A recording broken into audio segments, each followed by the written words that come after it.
Thank you guys all for coming tonight to our Precinct 1 and 3 JP Candidate Forum and our 1 and 3 Commissioner and JP1 Candidate Forum. So thank you guys for coming. Tish told me to express her regret that she's not here tonight. She's been sick all weekend, so she's at home trying to recover quickly. So as we start in prayer here in just a moment, would certainly like to encourage you guys to pray for Tish and that she'll get to feeling better quickly. So as we start, we're going to start with prayer, and then we're going to do pledges. And so I'm going to ask Jennifer Woodall to open us in prayer, and I'm going to ask, I think I saw, who other elected officials do we have here? I saw Mr. Cannell. Mr. Cannell, would you mind leading us in the Pledge of Allegiance and then Mark Mata, where I saw Mark earlier, but I don't see him now. Oh, Mark will lead us in the Texas flag. We don't have flags. We got flags over there. Okay, yep. We're in good shape. So Jennifer, if you would mind opening us in prayer. Sure. Heavenly Father, Lord, I just come before your throne, and I thank you for this opportunity, Lord, that we can come together in this process, Lord, that you foreordained for this nation. And Lord, we give you thanks for that. And I just invite your Holy Spirit into this room, and I declare that your kingdom come and that your will be done in every situation concerning this evening and this election. And I give you all the glory, the honor, and the praise in Jesus' mighty name. Amen. Amen. Mr. Cannell, if you'd come up and lead us in our Pledge of Allegiance, and then Mark, if you'll do our Texas flag. Pledge allegiance to the flag of the United States of America and to the republic for which it stands, one nation, under God, indivisible, with liberty and justice for all. The Texas Pledge. Honor the Texas flag. I pledge allegiance to thee, Texas, one state, under God, one and indivisible. Thank you, guys and ladies. So we are fortunate again to have Elio Rosas and Mark Christian to be our moderators. They moderated our last candidate forum, did an excellent job. A few housekeeping things on each side of the room. On top of the trash cans, you'll see some little pieces of yellow paper and some pens. If you have a question that you would like the moderators to ask later on in the forum, grab you a piece of paper, grab you a pen, write down your question, and then just bring it up, and you can just kind of lay it on the moderator's table, and they'll get to it at the appropriate time. But I'd like to introduce our two moderators. Elio Rosas. Elio is a political scientist who has worked in over 20 countries in the world in the arenas of public policy and urban development. He came to the U.S. 8 years ago pursuing his PhD in public policy and constitutional law. He's only been here 8 years. I guarantee he knows probably more about our Constitution than anyone I know, including me. As an American-loving legal immigrant, Elio founded the Nehemiah School of Government 6 years ago and has currently been co-hosting the morning show on News Talk 550 KCRS. So we're very, very pleased to have Elio with us tonight. Mark Christian went to college in the Department of Music, but somehow ended up in politics. But kept being pulled into the sales world, both retail and technological. For the past 21 years, he's been in the broadcasting media, and his love of politics really caught fire upon listening to the great Rush Limbaugh in the early 90s. He always votes Republican here in Texas, and he's a fiscal patriot conservative at heart. Mark currently hosts the Patriots Call Monday through Friday from 10 a.m. to noon on KWEL 1070 AM and 107.1 FM. So we're going to, without further ado, we're going to turn it over to the moderators. They'll give the candidates kind of the ground rules, and we'll get this thing underway. Thank you, Jeff. Good evening, everybody. Good evening, candidates. Good evening, audience. We start this debate tonight wishing you all a happy President's Day and honoring the memory of our 28th President, William McKinney. Throughout his early days in the military as a lawyer, as well as in politics, he somehow knew that people looked for him, or looked to him, I should say, for leadership. He was a man of deep Christian convictions, and his mindset can be clearly seen in the historical moment when the Philippines case fell into his lap, so to speak. He initially hesitated on what to do with the archipelago, but eventually McKinney concluded that the right course of action should be to acquire it and immediately help churches to send missionaries there. That's one of your presidents, guys. Now in American territory, the Philippines, to preach the gospel of Jesus Christ. May God always grant us the same type of godly men and women here with Christ-centered action in the local level. I do believe we have many of them here tonight, both at the table and in the audience. We are absolutely grateful for your willingness to engage and to fight to keep Ector a sanctuary county for liberty and freedom.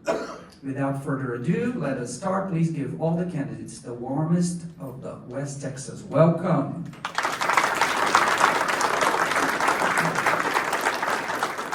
All right, good evening, everybody. Here are the rules and the format of this debate. On the first round, each of you will be asked to introduce yourselves and answer a quick general question. Each one will have 1 minute to do that. On the second round, each pair of candidates or candidate for each precinct will be identified and asked different questions. The format will be as follows. The questioner will be asked, and then 1 minute for the answer. That would be the candidate that is being asked the question. 1 minute for rebuttal if they have their opponent, and 1 minute for the final word back to the original candidate. Now, after that, we're going to kind of switch things up a little bit versus last Monday night.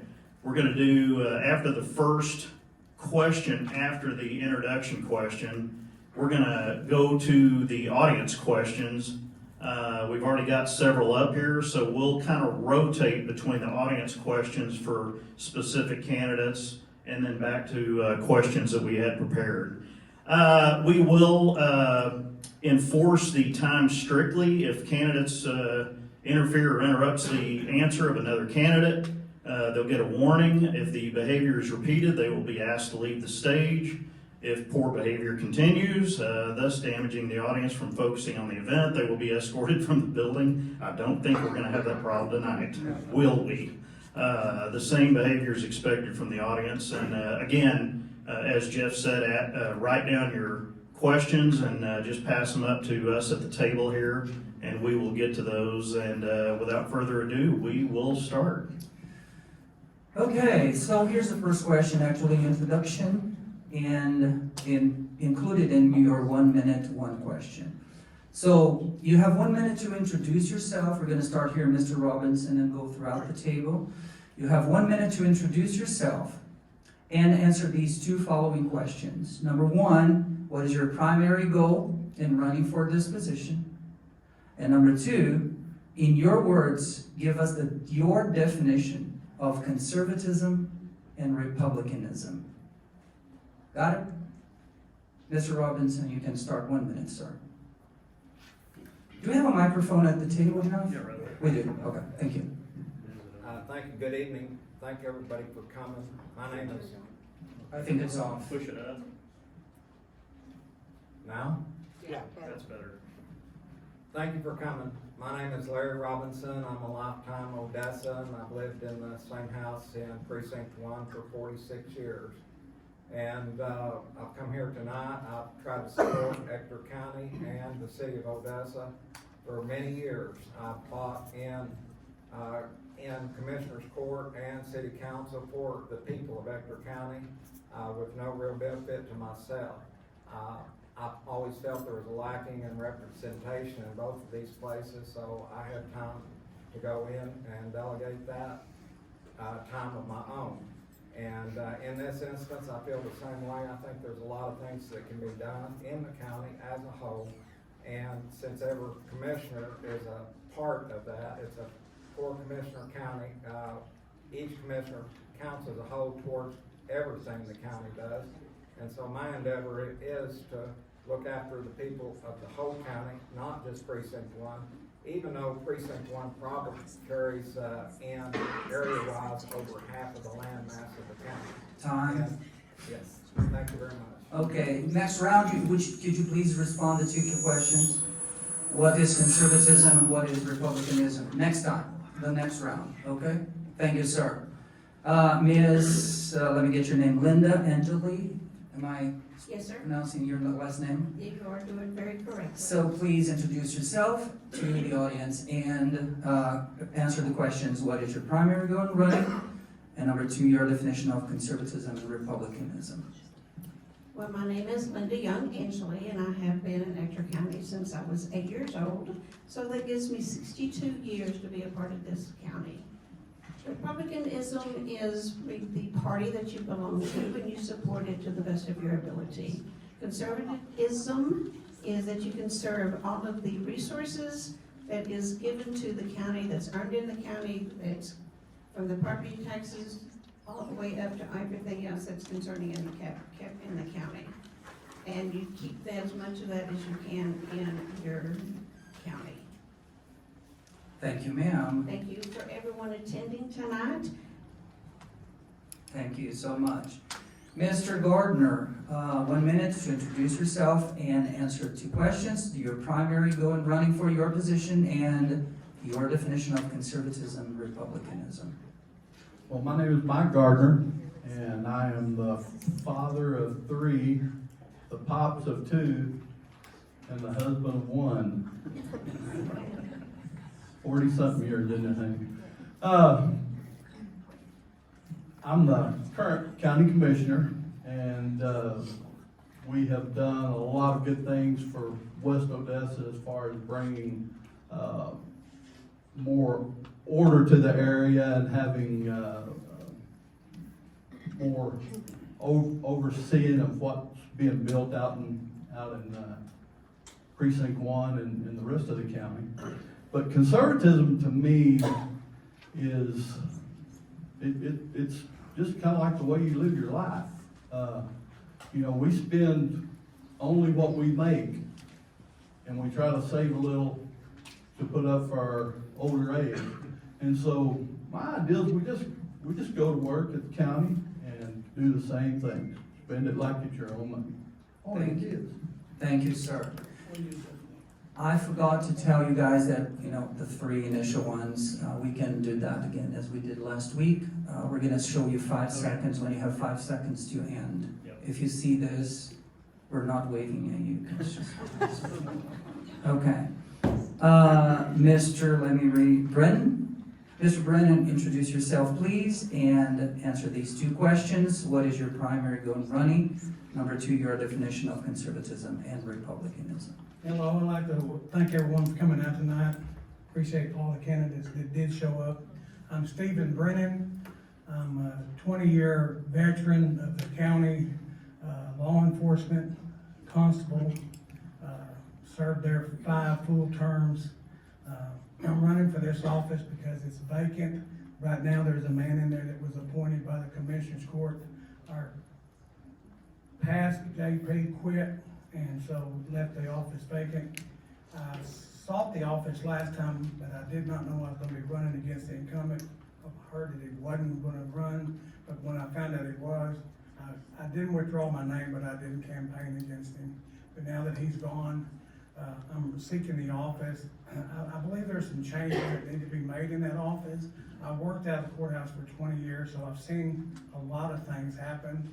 And I don't know if I'll be able to make the changes I'm going after, but I'm going to try. As far as conservatism, I believe in keeping the payroll down low.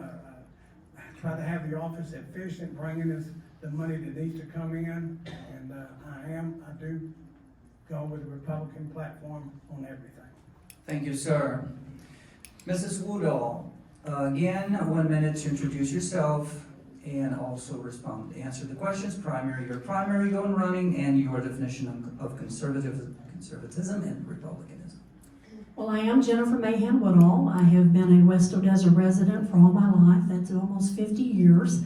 So I think I'm pretty well bona fide with the people out here. I am running for this position because I see a need in the JP1 court. We have 32,000 pending cases that belong to the JP1 court alone.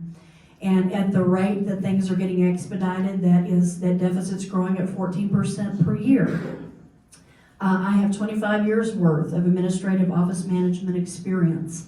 And I believe that I can come in with my priorities being first and foremost, a JP should prioritize by executing justice for the citizens. We're seeing justice delayed, in my opinion. And the other thing is to come in and bring a new efficiency to the bench and the court so that we can begin to deal with this issue before it grows entirely out of hand. Now, I am a Christian conservative. I'm a constitutionalist, and what that means to me is following the core values that were brought here by our forefathers and our founding fathers, which are Christian Judeo values. I believe in being fiscally responsible. I believe in less government and more constitution. And I believe in no taxation without representation. I believe in the right to life. And I think I'm out of time. But I would appreciate your support. Thank you. You have a lot of time tonight to talk about everything. Thank you very much, Jennifer. Ms. Russell, again, same for you. Introduce yourself to the audience and answer what is your primary goal and your definition of conservatism and republicanism. Good evening. Thank you guys for being here. I am so excited to be running for County Commissioner for Precinct 3.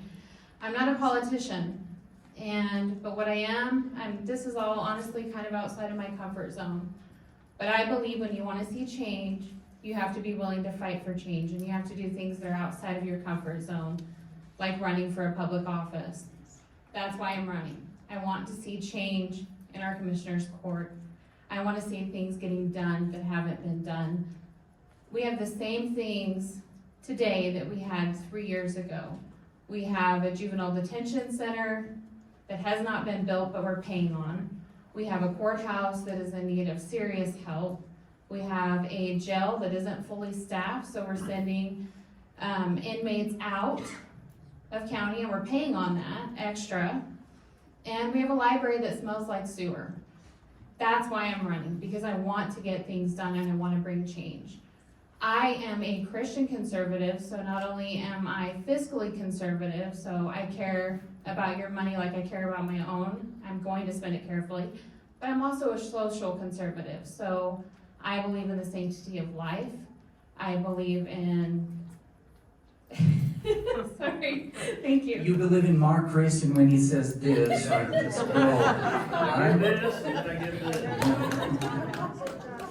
Again, guys, you are going to have plenty of time tonight to talk about that. Okay, so let's go back. Mr. Stringer, correct?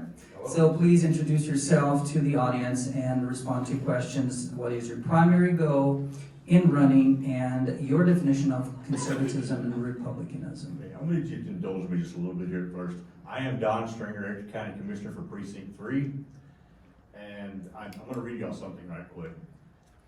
Samantha Russell put this out to everyone in my precinct a while ago. Our current county commissioner, Don Stringer, is years delinquent on his own property taxes, owing over $10,000. Sir, can I cut you off? I will have to, because please just answer the first question, and then we're going to go back to that. You have time to that. I just wanted you to introduce I hired a lawyer to yourself. sue you for defamation. Right, but you can do that later, right? It's already happened. Yeah, but can you please respect the audience? Well, I think And just answer the question. What is your primary goal in running? If that is your goal, you just say it plainly. I Number don't think the one. internet's true. And number Yes, two, so, please again- give us the definition of conservatism and republicanism. So, Thank you. people here on the front row and Doug there, I think they can tell you I'm pretty conservative. I'm the song leader at Western University Church of Christ, Mhm. and faith to me is everything. I try to manage my money, although some people don't think so. Lawsuits coming, honey.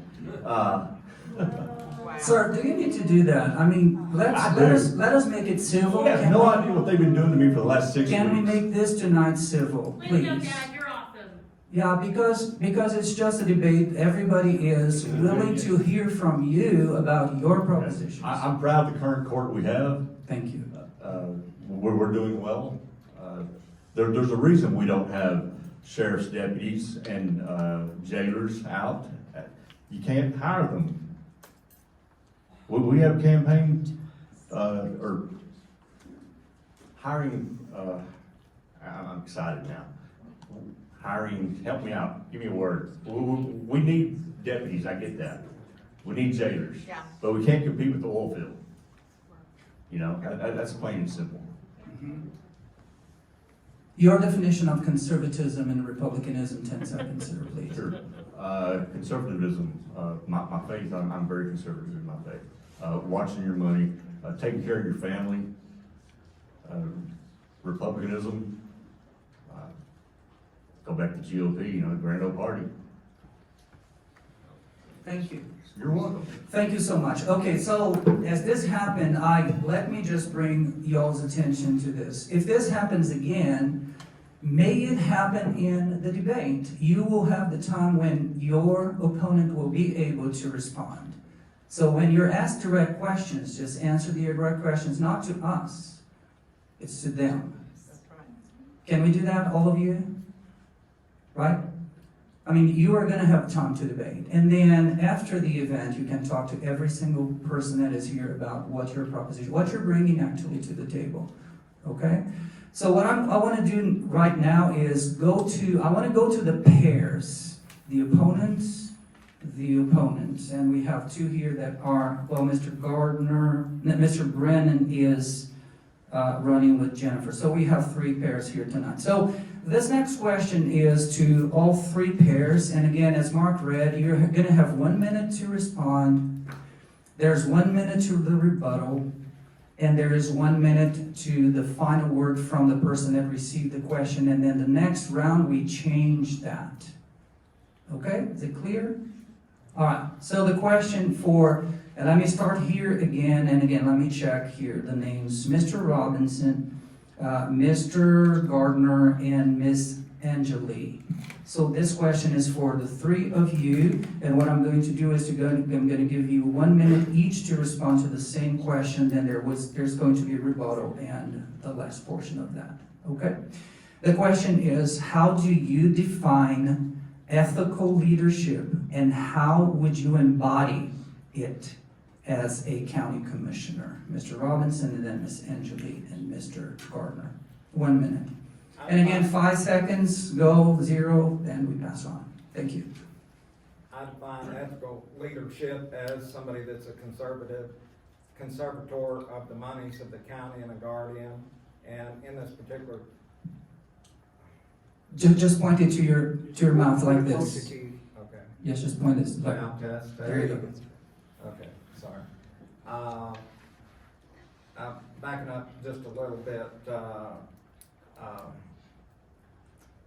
ethical is what this whole commission is about. The state set it up in probably 1876, gave the county certain powers. They didn't empower them and give them the power to make decisions like the city does. And so we have 8 or 10 certain things we can do and we can carry out. And we've got to be a guardian of the tax money, a guardian of all the deed and tax records. We've got to protect our people with the sheriff's department, provide safety, keep a water clean, look after environment.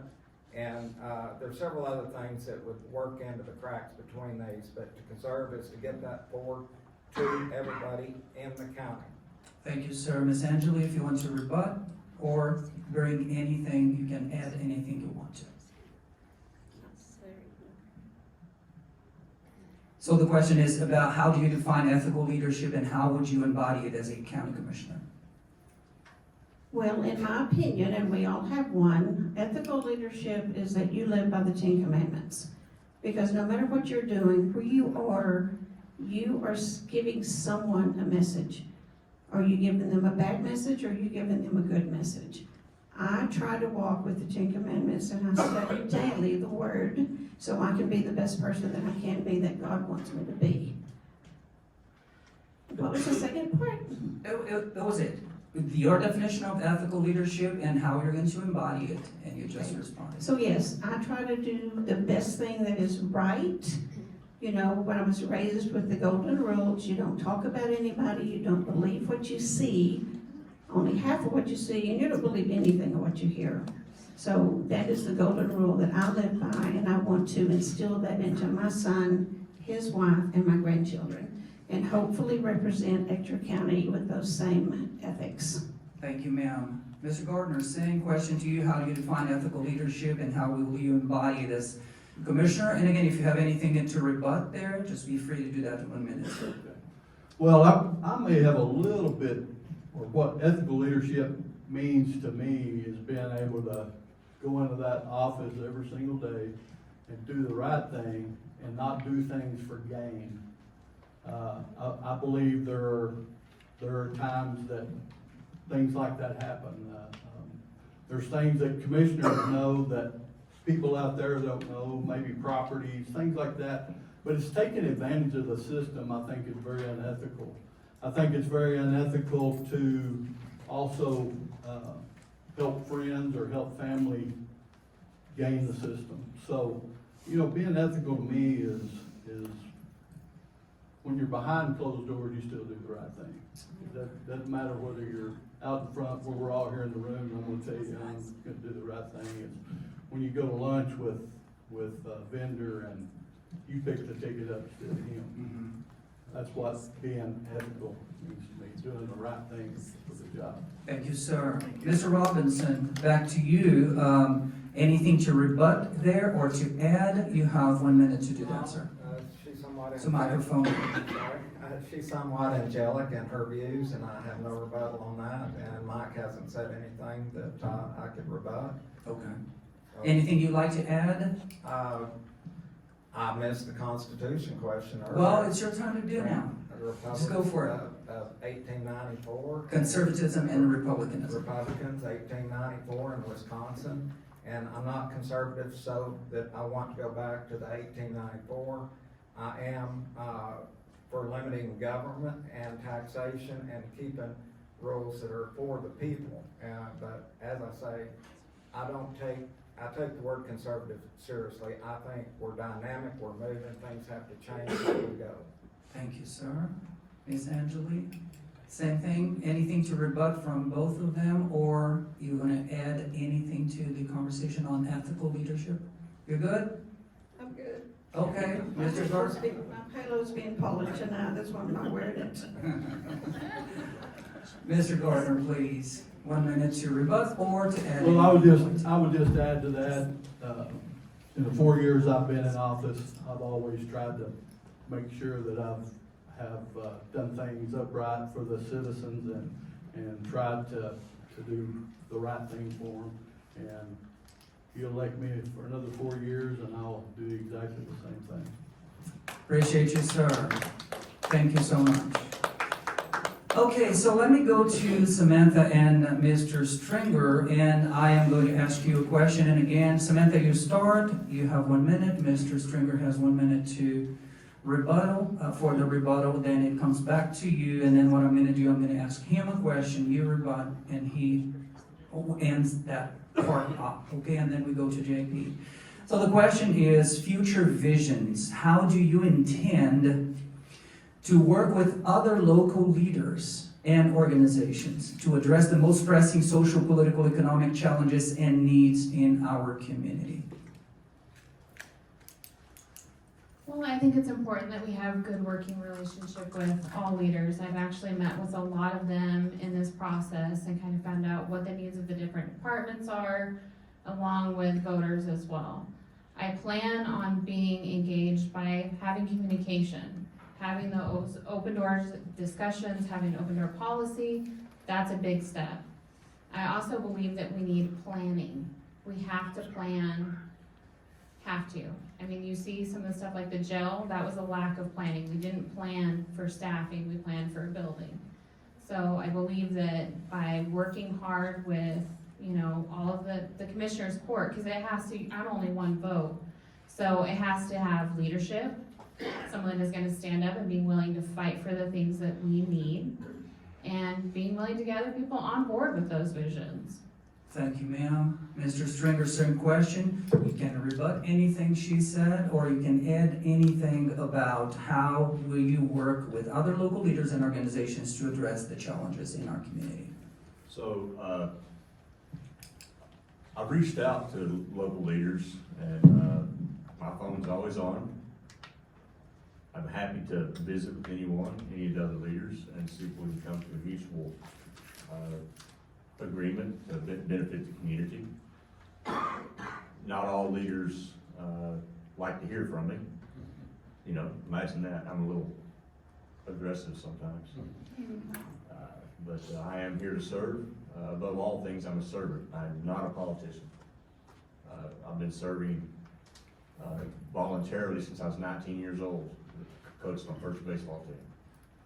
And I'm here to help, period. Thank you. You got it? Anything else? Well, I'm asking you, anything else? Vote Don Stringer, he's the best candidate. See, I love that. Samantha, anything you'd like to rebut or add to what you just said? Well, if I'm being honest, I've met with a lot of people, and that's not the same assessment that they've given me. I've had a lot of people tell me that they don't get return phone calls, they don't get emails responded to. And I even had one person that I spoke with who is an elected official that had reached out many times trying to make an appointment because they had something pressing that they wanted to discuss. And they never received a call back. They happened to run into my opponent at a local store, came up and said, "Hey, I've been trying to meet with you, would love to have a discussion, I want to get something done." And my opponent's response was, "Get in line behind everybody else." Now, I'm sorry, that is unacceptable. I was shocked when I heard it. You tell lies very well. No, sir, I don't. Sir, And can they you would just back me up allow her to totally. finish? Just wrap it up, please, Samantha. So, I disagree with that assessment because that is not what I've been told. Okay. Let's get back to the ethics thing. Mr. Stringer, let me ask you the question, sir. Okay? Because there was already the word, the rebuttal, the final word. Now you're gonna have one question. She will rebut you, and you have the final word. Can we follow the protocol? So, I'm gonna ask you a question. I'm ready. Okay. How do you plan to engage? And this has everything to do with just what you two talked about. How do you plan to engage with and represent all constituents in your precinct, including those with different or differing viewpoints? So, different viewpoints. We're all American. We're entitled to that.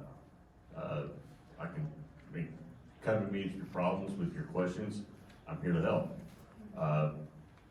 Being a realtor for the last 26 years, we go by a certain code. No discrimination whatsoever to anybody. I live completely above board. I'm sure they've been looking at my Facebook trying to find something on me. Nothing there, guys. Bunch of religious stuff and ancient philosophers. So, I'm here to help. Again, I'm a servant. I'm a good servant. I'm good at this job. I return every phone call, every email. Some other elected officials ignored 23 different emails when I was trying to set up a JASB, Joint Airport Zoning Board. So, call me. Aggressive. I'm good. Thank you. Samantha? Samantha, rebuttal? Thank you. Well, guys, we're being, I hope that the audience they're taking notes. I mean, the most important people here are the ones behind our back, right? It's not Mark and myself. So, whatever's happening here tonight is being taken note of. So, let's go back to our job, which is to show your platforms. And if you have anything to counter, just say it politely, with measured words. That's how we should. And as I said last week, I did not think we would need to say this tonight. We're on the same team at the end of the day, or at least we should. Supposed to be. Right? So let's keep just doing. Samantha, you have 1 minute to rebuttal, and then the final 1 minute goes back to Mr. Stringer again. Would you repeat the question? I'm sorry. So we were talking about how do you plan to engage, and I asked him how to plan to engage with and represent all constituents in your precinct, including those with differing viewpoints. How would you plan to do that? Well, I think that first, we're all Ector County, so whether we live in West Odessa or on the north side, it doesn't really matter.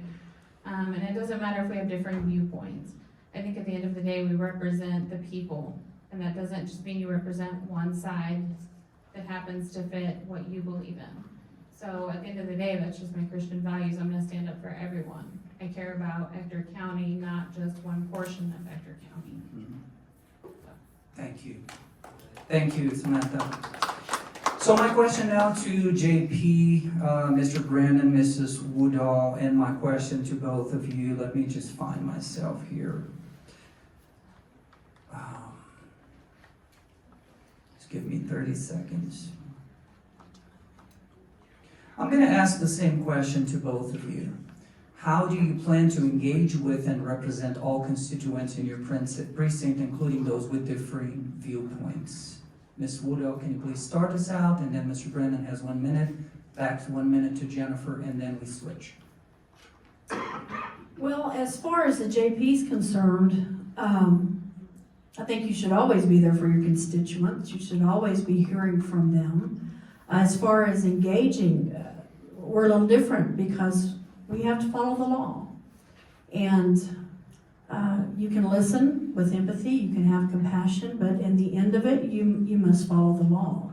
And so to engage, I really don't know how you would go about doing that because Lady Justice is blind. And so just being there, listening, working hard for your constituents, but being able to be unbiased, being able to follow the law, and work hard every single day that you can, because it's the taxpayer money that's paying that salary. And so that is really how I would engage with them, is being there, letting them know I'm executing justice on your behalf, I'm working every day hard, and I will be unbiased and I will follow the law. Simple as that. Thank you, Jennifer. Mr. Brennan, same question, or if you want to rebut anything she said, or if you want to add anything to what she said about including differing viewpoints in your way of managing and ruling if you're elected. Yeah, I do not want to rebut anything she said, because she quoted it just like it is. The JP court is different than the commissioner's court. Exactly. The JPs have to follow the law that's set by the state of Texas. Even in the traffic fines, it's written out how much a fine is for so much over the speed limit. And the JPs cannot deviate from that. If they do, you've got to answer to the Secretary of State or the Attorney General. Now, I had a friend of mine ask me today, a customer of mine and a friend, what are you going to do if I get a ticket in your court? I said, well, you're going to have to pay it if the officer said you're guilty, or you can get a jury and fight it. I don't care. But the law said I have to follow the guidelines on that ticket, or I can get in trouble. Now, the only thing that Jennifer and I can do that's different is we can try to clear up the backlog. There's so much backlog, and there are ways to do that, to try to get the people to come in and say, hey, let's take care of this bill. Thank you. Thank you, Mr. Brennan. Jennifer, again, anything to rebut or anything you want to add to the issue? Well, I just want to talk about the backlog, because there's some things that have been put out by the prior judge saying there was no backlog, everything was clear. But the records, according to the Texas Office of Court Administration, says there are 35,000 pending backlog cases in the Ector County JP courts, and 32,000 of them belong in JP1. And so the public needs to know this. It's a very serious issue, and it definitely has to get resolved, and there are ways that we can work toward doing that. I don't understand all of the process. I've not been a judge. Nobody does entirely until they become one. I will get that training. But I know that I can come in and make things efficient, come up with those creative ideas to find the ways to work on it, because where there's a will, there is a way. I'm not about excuses. I'm about moving forward. Tell me what we can do, what we must do, or we're going to be getting in an even deeper ditch with these backlog cases. Thank you, Jennifer. Thank you for that. Let me go to the trio here, and then I'm going to go back with you for a final question. Now, starting with Mr. Brennan and then going to you. So my question to you, and I'll start with Mr. Gardner, and now I'm memorizing your last names at least.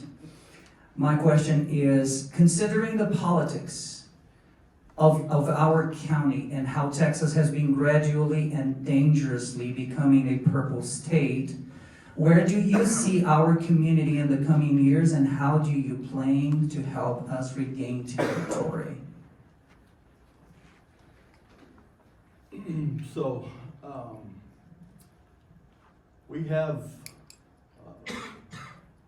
issues with, as a community starts to grow and gets as large as our community gets, then we start having a lot of social issues that go on, and I feel like that, my job as a commissioner is to try to keep the court out of that kind of things, and we just focus on the things that the court is required to do. We have some things that you do for the community because it's a good thing for the community, but as far as getting out and creating programs and things like that, I think that's better left to the state and to the federal government to do, and the county needs to, as commissioner, we need to make sure we stay really focused and not get swept away on those kind of issues, and we need to keep our conservative values and continue to elect good conservative people to office. Thank you, sir. Anything to rebut or anything to add, Ms. Angeli, on considering the politics of our county in Texas? Where do you see the community in the coming years, and how do you plan to help us regain territory? I don't have a rebuttal, I have a statement, if it's my turn. Absolutely. Okay, well, it's gonna take some work, it's gonna take some education. And we have a division in our own Republican Party right here in this room. That has to be taken care of and healed first before we can go out into the county and make any kind of headway with everyone else.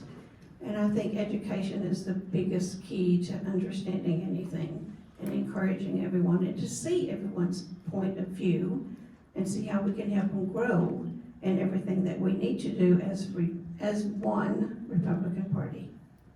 Thank you, ma'am. Mr. Robinson, same question to you. Anything to rebut or anything to add, please? I'll just take your question. I believe to lead by example will preserve conservatism. I believe and keep some of the liberal views out. I believe being a Christian, carrying those values with us will do the same thing. I think we need to stay in tune with the people in our community. We have a lot of new people coming in with a lot of new views. We have a lot of socialists coming in from Cuba, former communist country. We had Venezuelan. We have all these people drifting in. So we're just going to have to look straight ahead and live by the rules, the golden rule, technically. And then as far as government, limit the government moving forward. Don't grow it with a lot of new pronouns or things that we really don't need in our dictionary or in our legal books. Thank you, sir. Mr. Gardner, anything to add or rebut? Same topic. Yeah, I'll just add this to it. Just a little deal that happened, it's been a year or so ago. We had one of our insurance companies come in, and they wanted us to go to this woke type stuff. And I didn't know a lot about it, but I'll tell you, our party chairman, she did. And she was right quick to come in and get us educated to where we could back off of that and put our rules and regulations back like we wanted it, because once you get, as I said before, once you start letting those special interests start getting into your local governments, then once the camel gets his nose under the tent, you can't get him out. And so, you know, I applaud that out of our local Republican Party that does step in and help out at times whenever they see things going off the rails. Good answer. Thank you, sir. Miss Angeli, anything you'd like to No, I'm good. to add? Mr. Robinson, you're good? No, there's no facts about there. Okay, all right, thank you so much. So let me go back to this is the last round. We're gonna go to Jennifer and Mr. Brennan actually first, then Jennifer, then Mr. Brennan again. My question is in terms of your faith. Can you discuss a time when your faith influenced a significant decision in your life or work? My faith, Yes, sir. my religious faith, Your faith, your Christian faith, if you are a Christian, or if you're not a Christian, whatever faith you have. well, I just seem to keep my faith to myself. Okay. Okay? I am a Christian. When you're in politics and you're on a court, faith don't come into it too much because the state of Texas doesn't allow it. When you're on that court, you have to rule according to the law. I don't care what you think. I was in a court session one day where a woman came in and said, "This is my dog," and she stole it. I was the constable in the court. The other lady said, "It's my dog." The judge has to make a decision. That dog can't be cut in half. So the judge made a decision. If you believe it's your dog, pay for the DNA. And if the DNA comes back that is your dog, I'll give it to you and I'll make the other person pay for the DNA. And the lady that was claiming it was her said, "I'm not paying for no DNA." The judge said, "Well, then it's her dog." Our deal is a little different. We're running from an unexpired term. Our JP quit on us. We're only running for a short 2-year period. And then we won't have to do this all over again if we choose to. Thank you, sir. I saw a lot of faith there. Jennifer, anything to rebut or anything to add to that? Well, he definitely knows the story of Solomon. That's a good thing. That's the faith I The saw. wisest judge ever. Okay. No, faith is everything to me. It is. And I ask for God's guidance every day. And as a judge, I would continue to do that. Lord, guide me. Give me wisdom. Help me to follow. Help me to not stumble into something that is not law, is not a good ruling, because I believe that He's there every step of the way. As far as an event in my life, there are so many. I can't even go there. But most recently, running for this position was an act of faith for me. I try not to do anything major in my life that I don't consult Him first. And that's one of the reasons why I did not apply when Judge Lang retired, is because I had not gotten notification from the Lord that I should do that at that point in time. But I eventually did, because I did seek Him. And He gave me the go-ahead, and I had peace with that. So faith is everything. It allows me to know what to do, what not to do, and gives me peace to move forward with things in my life. Thank you, ma'am. Mr. Brennan, anything to rebut? No rebuttal to this Or lady. add? No rebuttal to this lady. Okay. We have an opponent, Jennifer and I, that has not shown up. Why? Why? Why don't he answer these questions? We want to know. The toughest decision that you people out there have tonight is which one of us to vote for. Because I don't see anything wrong with either one of us. But you don't know about our opponent because he doesn't show up. Why? Thank you very much for that. I appreciate it. Everybody appreciated that you saw it. So what we're going to do now is I'm going to pass the microphone to Mark, and now the fun is going to start because you're going to get questions from them.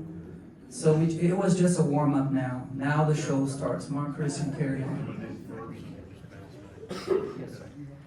All right, here's the first question. This is a fairly easy, general, quick question, I'm sure, but it's a good one to start out with. When did each of you vote first? When did you vote in your life?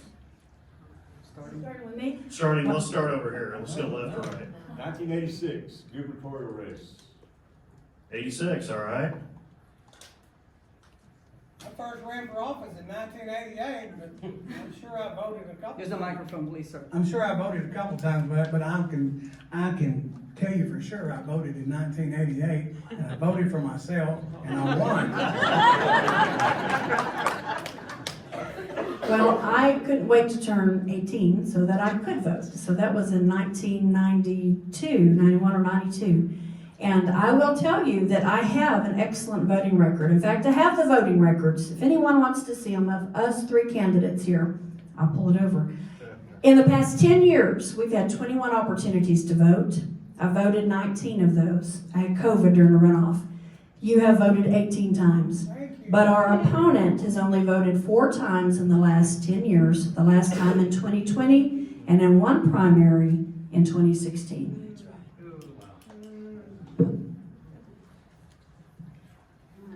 So my first voting, I was right after I turned 18. I will not tell you when that was.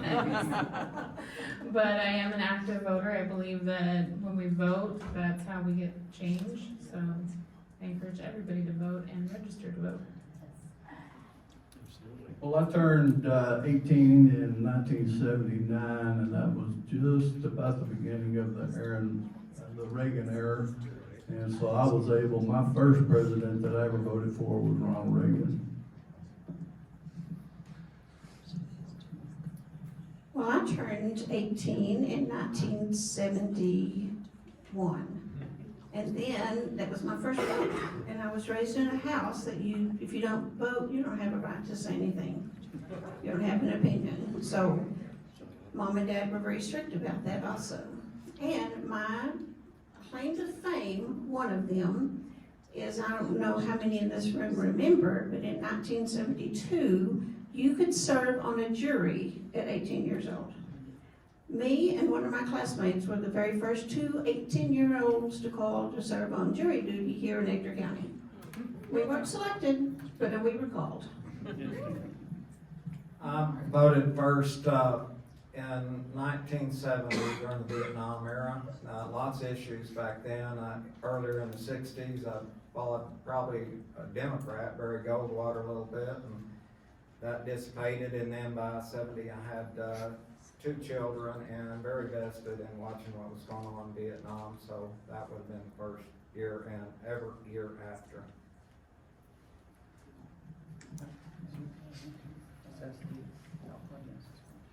Sorry. Start with the audience.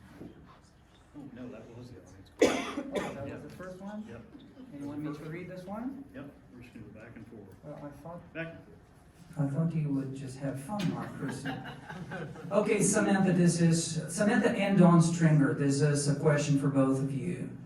And again, this time we're not going to have a rebuttal. This is 1 minute for each of you to respond. Samantha, you can start. Okay, Samantha, Dawn Stringer says your accusation of being behind on taxes is untrue.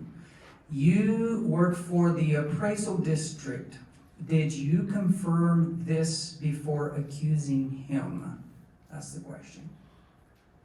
We are not going to have a rebuttal. I thought it was a double thing here, but it's just a question for Samantha, please. Thank you, Samantha. I did, and I have the tax records here. So, yes, I did. Old research. That's it? Okay, so my question to you, you said you have documents there. Can you show it, like, for whoever wants to see after the meeting? Yes. Okay, so whoever... Today before you sent something out. Whoever asked the question, just please check with Samantha directly after this. Can we do that? Was that printed out today? Yes. The website's not up to date, let it go. Okay. All right, Mark Christian? All right, here we go. All right, this is for Mr. Gardner. Do you have any jurisdiction over all the illegal septics and RV parks? What can we do to stop these? Can't remember what that, can't see what that word is right there. Close up. Closed up, okay. What can we do to get these closed up, I guess is what it's saying. Okay, so the answer to the question is no, I do not have jurisdiction over those. The state of Texas sets down state laws concerning how septic systems are built and how they're functioning. Now, our health department, we have inspectors that go out when one is built to make sure they're built right and put a seal of approval on them, and then they're put into a GIS system to where we can go back and look at them. A lot of what we have on the west side is we'll have people that'll move in RVs into grandma or grandpa's property that's got a 2-bedroom house. That house was built for a 2-bedroom septic system, and so we have a lot of places that are overloading those. And when complaints are filed, we have, up until this last court session, or this last budget session, we only had one person going out. Now we have one in training right now that will help that. Thank you, sir. This question is for Mr. Robinson, and I hope I can read correctly here. You indicated at a forum, I cannot understand the name of the forum, but you indicated at a forum that you do not need the money you are running for the position you're running for. Are you willing to donate your salary back to the county? Very clear. I can use the money to supplement what I'll be losing through time in taking this office, but I assure you, I am running for the people.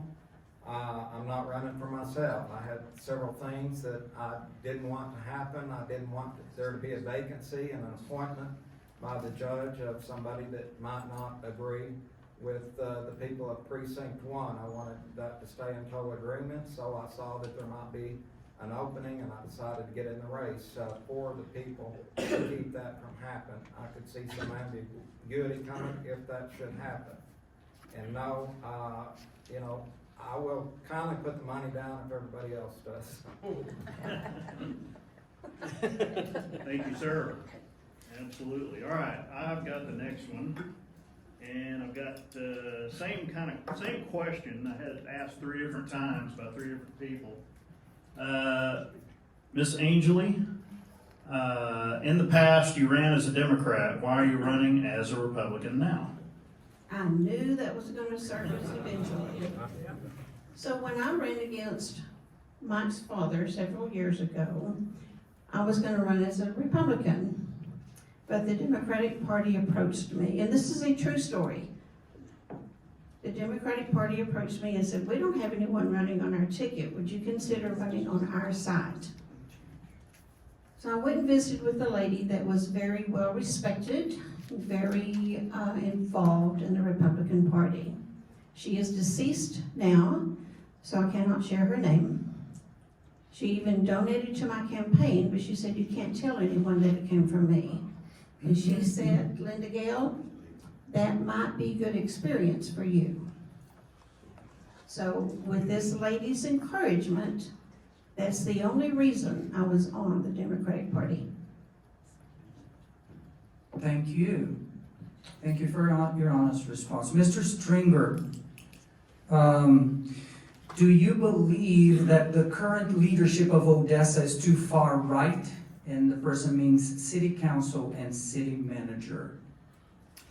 I don't know if they're too far right. I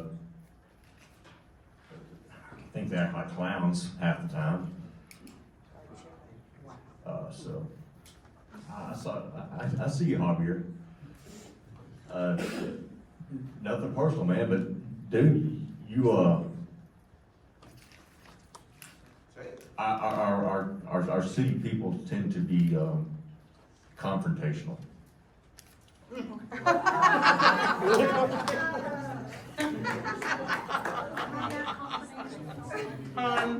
got it?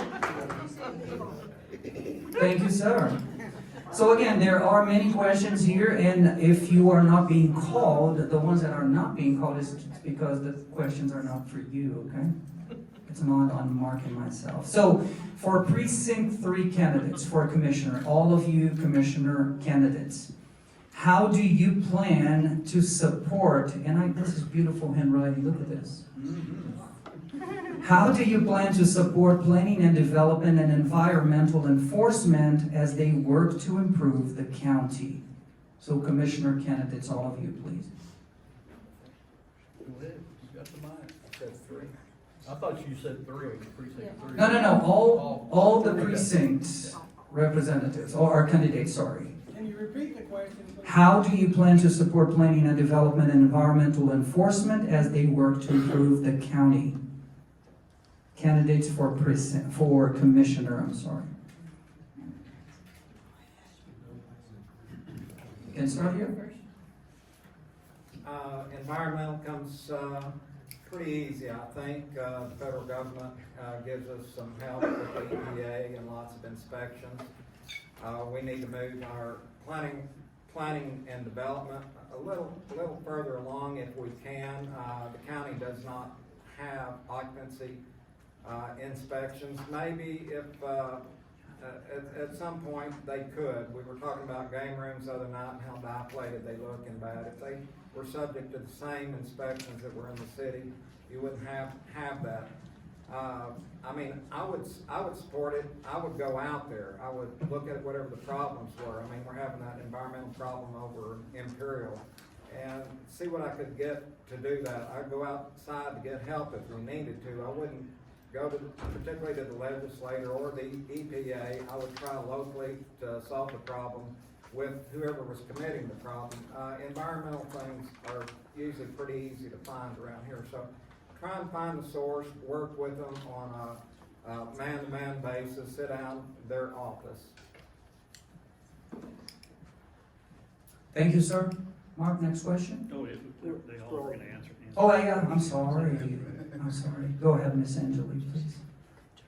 Well, thank you very much. So yes, environmental, it has do's and has don'ts. And evidently in West Odessa, there's a lot of don'ts happening. Hiring a new person to help with that is a good move by the Commissioner's Court. But as far as supporting the roads and the bridges department, we do need more funds in that department. And we need them in the budget, they are flagged, so they can only go for certain things. Structure is one of those, so that would be to the roads. Our infrastructure needs a lot of help. And I don't know if we could limit how many trucks travel our roads every day, but those sand trucks are a lot of weight on our roads. And something needs to be done for that. Thank you, ma'am. Ms. Gardner? Okay, that was an environmental question, correct? Yes, sir. Okay, all right, just making sure I was on the right track. So, our environmental department is funded by sales tax money that's collected. You guys know that. So this year we have 1.6 million dedicated to that. We have 4 police officers that are, go out in the county. They look at, the only thing that the environmental guys can enforce is state law, okay? When you have things out in the pasture that's just trash, that's not an environmental issue. It looks bad, but it's not environmental. Environmental issues are septic tanks running over. Environmental issues are people dumping illegally on the side of the road, tires and things like that. We have one full crew that goes out, picks those things up. We bought another truck, it's on order, may not be here for another year, but we've got one on order, and we're putting another cleanup crew on. I wanna have one for each precinct, is where we need to be moving, but you've gotta do it as you have money. Thank you, sir. Samantha, and then Mr. Stringer. So the question, how do you plan to support planning and development and environmental enforcement as they work to improve the county? So the other night, I was at the forum in West Odessa, and that was a topic that came up a lot. There was even one gentleman that said he had a bunch of trash that was illegally dumped on his property. He had called the enforcement office, and a year and a half later, it's still sitting there. So it kind of made me think about that topic, and so I started looking at the budget. I did see the 1.6 million that has been added, but I also got to looking at how much was coming in from the environmental fees, and it's not a lot. I mean, it really hasn't been for the last couple of years. So I really think that that needs to be a target, that we're actually making some money there, bringing it in so that we can continue to clean up, continue to get things done, and start cleaning up the messes, like the illegal dumping that's there. So we really need to target on actually giving consequences to people. Thank you, ma'am. Mrs. Stringer, same question. How do you plan to support planning and development and environmental enforcement as they work to improve the county? So recently, our excellent Commissioners Court established a planning department for Ector County.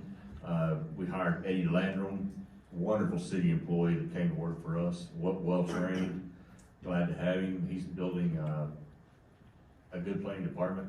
We're now doing inspections out in the county, which construction inspections. Anything within 300 feet of the right of way has to be inspected and receive a permit.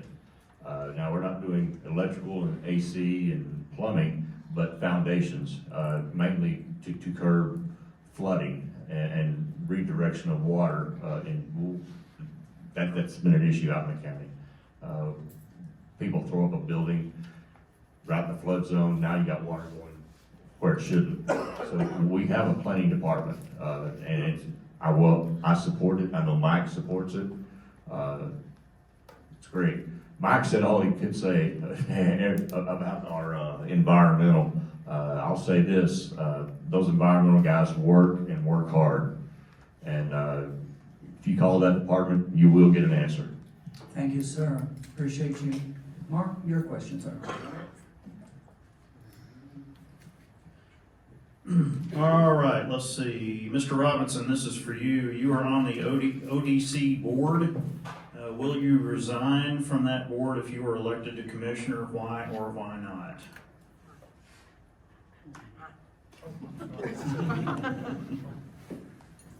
I'd already asked that question among the board members, and they said there was no ethical problem, but if there seemed to be an ethical problem, I would resign to the board. However, you know, those boards change every few years with the elections of councilmen and judges, as we're all appointees. Since there is appointments and elections come up in November, it could well be that I would be sent on my way anyway. So it might not be a decision I have to make. It could be validated by whoever's elected to different positions. But I don't have a problem with it. I like to carry my expertise into the county that I've gained there, economic development, and I have one foot. I live in the county, but the board, it's in the city council chambers, but most of the programs or the projects are in the county, far west, and so it's very, very good for me to be in there at this time. It wouldn't be wise to come out. Thank you, sir. For JPs, finally.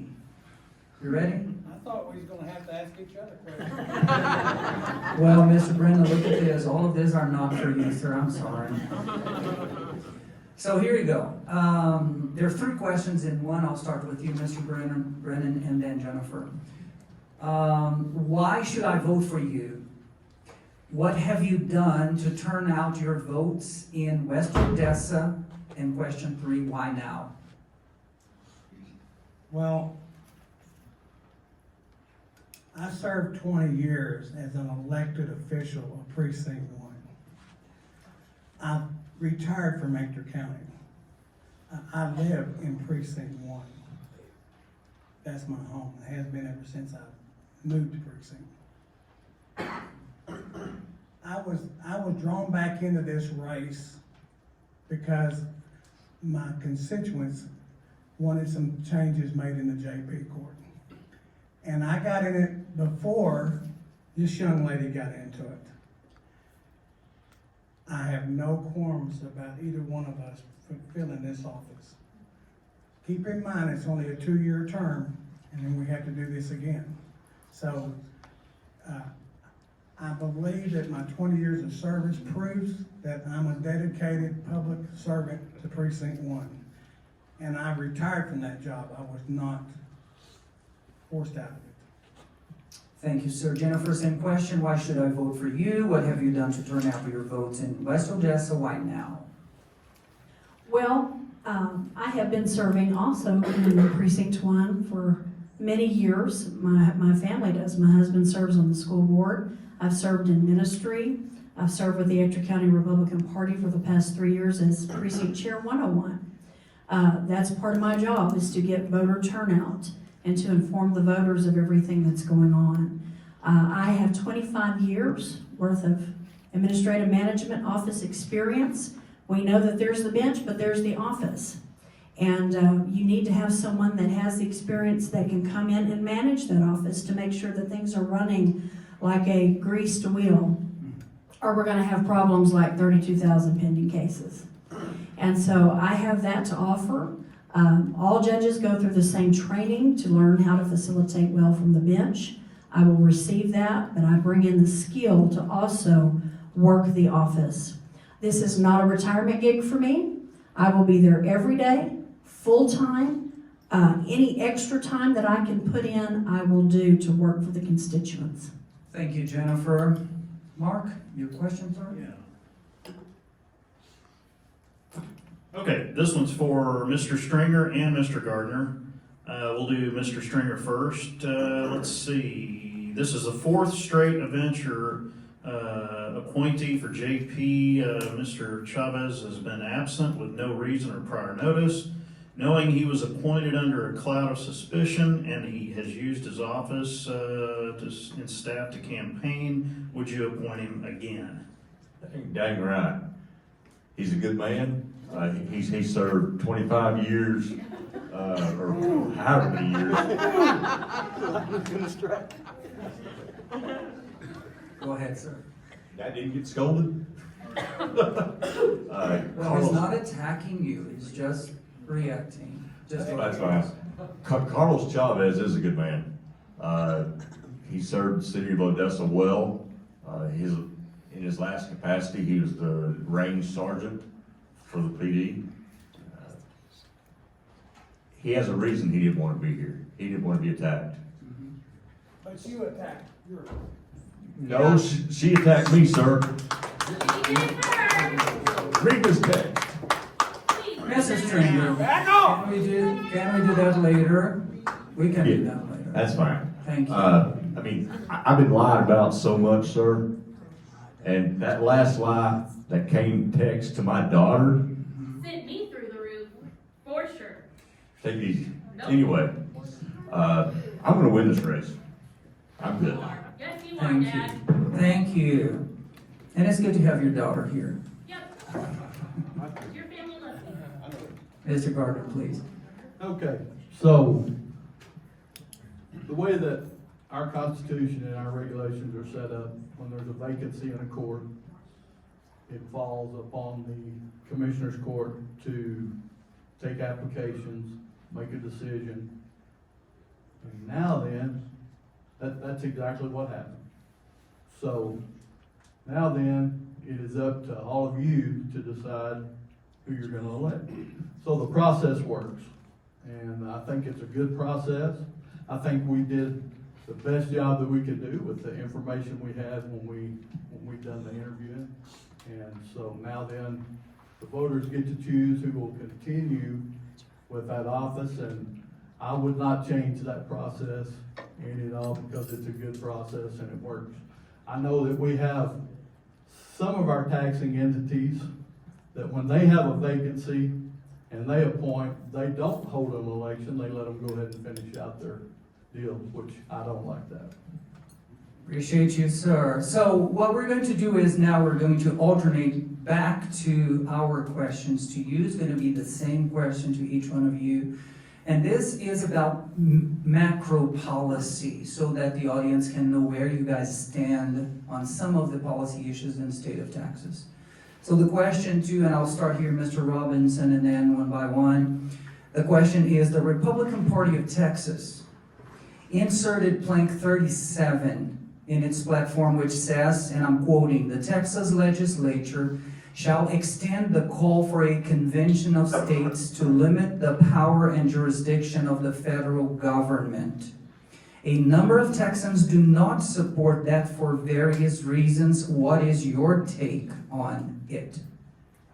I'm gonna go with Mike Gardner on the 50-50. I'm gonna say on a case by case, perhaps on this, but, I don't see, the state of Texas trying to usurp the federal government. I mean, we're part of the United States and hopefully will remain that way. I know Texas may have, or think they have the power to pull away, but I don't think so. So I would say, you know, case by case, as the developments came up, meetings, just like this, forums, legislative actions, my answers would come from there. Thank you, sir. Ms. Angeli? Again, blank 37 says, "The Texas legislature shall extend a call for the convention of states." Many disagree with that. Do you agree with that? Do you disagree with that? Why? There's pros and cons to every situation, so it's gonna have the good and it's gonna have the bad. But, you know, the more that we can limit federal government and our local government, I think is a benefit to our county. Okay, thank you. Mr. Gardner? Same question, sir. Okay, repeat the question for me again. So the Republican Party of Texas inserted blank 37 in the platform saying that the Texas legislature shall extend a call for a convention of states. And the aim is to limit the power and jurisdiction of the federal government. A number of Texans do not support that for various reasons. What is your take? Do you agree, not agree, why? Well, I think you can make a good case of what's going on right now on the border. I mean, I think that is probably why that was introduced, and I think you've got to look at things, kind of from that perspective of what the overreach of the government is. Okay, thank you. Mr. Brennan, your turn, sir. Got a mic there? I don't understand the question. I don't think it has anything to do with JP. No, I just know that this is a general policy question, so people know you, where you stand on that. Do you want me to repeat the question? Yeah. Okay, so here's the question, and forget about the JP now, it's about you as a Texan voter. Okay. The Republican Party of Texas inserted blank 37 in its platform, and the blank says, "The Texas legislature shall extend the call for a convention of states to limit the powers and the jurisdictions of the federal government," end quote. A number of Texans do not support that for various reasons. What is your position on that? Do you agree, disagree, why? No comment. Thank you. Ms. Russell? I mean, honestly, I think that I'm obviously conservative, so I believe in limited government. I don't want them overreaching, so, I mean, I kind of agree with it, yeah. Okay. Jennifer? Yes, we need limited government, and constitutionally, we have states' rights, and they have been trampled on throughout the last few years. They've just been ravaged, really.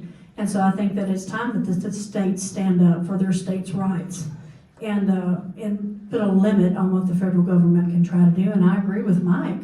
We're seeing that at the border right now. We need our border closed, and we have the state's right to do that. But yes, we do. But the Biden administration's come in and they've cut down the wire faster we can put it up, and that's not right. And so I don't disagree with it on that front. Thank you, Ms. Woodall. Mr. Stringer? So I also support less government. I'd love to see Texas get our borders closed. That seems to be the consensus for all. We have people flowing in. We don't know who we're getting here. MS-13, terrorists. Are we getting cells set up, terror cells? But we have to have a certain amount of United States support. from the federal government. We are still a state, you know, it's us and the other 49, but we have to take what we can. Thank you. Thank you, sir. Just a side note here, I traveled a lot, and whenever I met an American outside of the United States, I would ask them, where are you from? They would not say the United States of America, they would say Texas, so you understand where I'm going. You, sir, we're going to go back to specific questions to each one of you, okay? Mark Christian, can I have your watch? Oh, yeah, sorry. Thank There you. you go. We don't have to. All right, let's see. Miss Russell, where were you born and raised? How long have you lived in Ector County? I was born in Aztec, New Mexico, in the Four Corners, a little tiny town. I've lived a little bit of everywhere, but I've lived in Texas for almost 16 years, and I've lived in Odessa for almost 6. Thank you. Mr. Robinson, thank you, Samantha. Is it true that you took a loan in January of this year to run in this race? What was that listed on your recent campaign filing report? I take loans, let me speak to that. I take loans every. I think it's off. Your phone is off.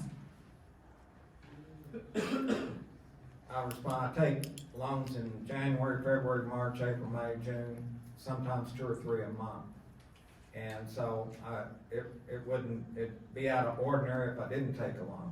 I have businesses, I have loans that roll over, so there's often loans and filings that go in and out of court records every day. I have not taken any contributions towards my campaign. I don't work with anybody. I didn't take a loan for the campaign. So I don't know what promulgates this question, but if it was given a little bit different, I could probably answer it more accurately. Thank you, sir. You have 20 seconds. You're done? No, I mean, that's a fact. I wrote a lot of loans in January, so that's not unusual. Thank you so much. Back to Samantha. Ector County residents have consistently voted against a new courthouse and the taxes that would come with it. Do you plan on forcing those taxes? Well, first of all, I don't ever believe in forcing anything that our voters don't get a vote on. If we're gonna have a big debt, everybody needs to have a say in that. You know, the matter of it is the courthouse, something has to be done with it. What that looks like, I don't know. But we need planning, we need fiscal responsibility in that planning, and it needs to be a plan that is not gonna kill taxpayers. Okay, thank you You very have much. 40 seconds. You're Still got done. 40 if you want. Got anything? I mean, I think that covers it. I mean, we do need, something needs to be done, but we wanna do it in a way that is smart, that is well thought out, and again, is not gonna kill taxpayers, but we do need to get something done. Thank you, ma'am. Mark Christian. Appreciate that. I just want you guys all to pull back up a little, go from what they call the 30,000 foot level. You know, not so much your position you're running for, but residents that work and live in this city, this county. We'll start with Mr. Stringer and just give me the top 2 or 3 things that you think are the top things that face Ector County as issues or problems. Law enforcement, we have a tremendous amount of drugs in our community. And I would love to see crack houses get shut down. We're implementing procedures to get rid of the game rooms, prostitution, law in general. Our law enforcement needs, we need more deputies, we need more sheriffs. I was talking to an OPD officer last night, explaining to him what's going on. He said to me, Mr. Stringer, you're not telling me anything I don't know. I just came off an extra overtime shift. So we have good medical, we're blessed with that. So that's not 3 things, but that's My big deal, law enforcement. Yeah, main thing, 2 or 3 things, that's it. Yeah. I do support the sheriff's office as opposed to those that say I don't. Okay, Ms. Woodall? Yes, I agree. I think crime here in Ector County is on the rise.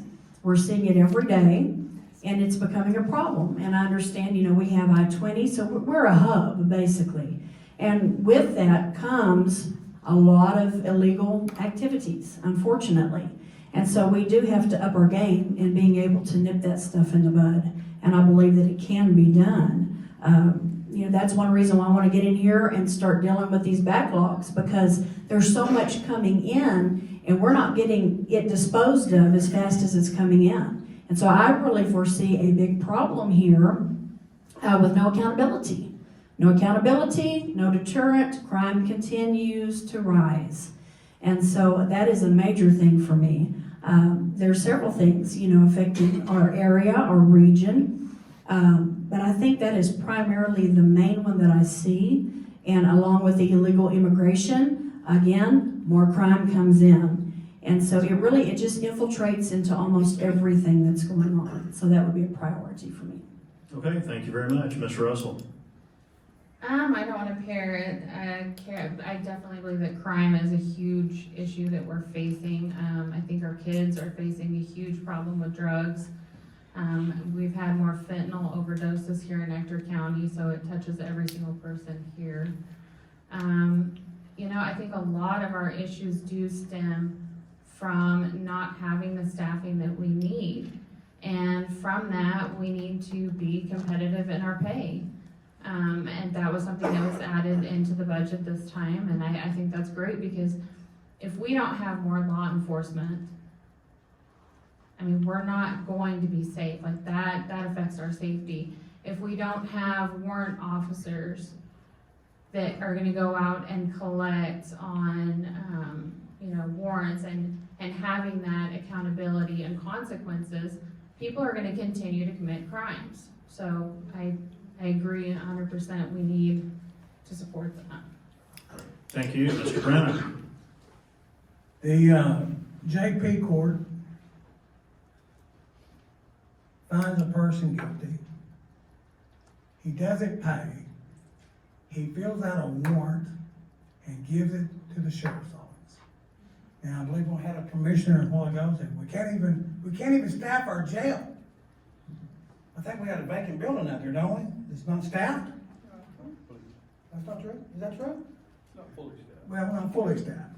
So, the only option that we have, because there's not enough officers to go find these people, we gotta hope that they get pulled over one night and they run a 99 check on them, local, and they come back with a warrant out of Ector County, and the officer can arrest them and take them to jail, and then they have to pay their fine to get out. So, as far as working all these warrants, the sheriff's office doesn't have the people to do it. Okay, so our hands are tied. Thank you very much. Mr. Gardner? So, law enforcement is a given, and it's not all about money. It's about where we are and how people are treated in that job. It's a hard situation. Everybody is vying for police officers. One of the things that I know that we have a lot of issues is water in West Texas, water in West Odessa. The poorest community that we live in has very little water there, and it's going by.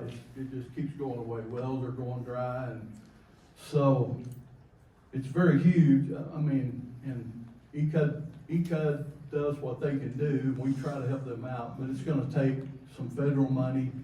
It's going to take some raised loans to do that.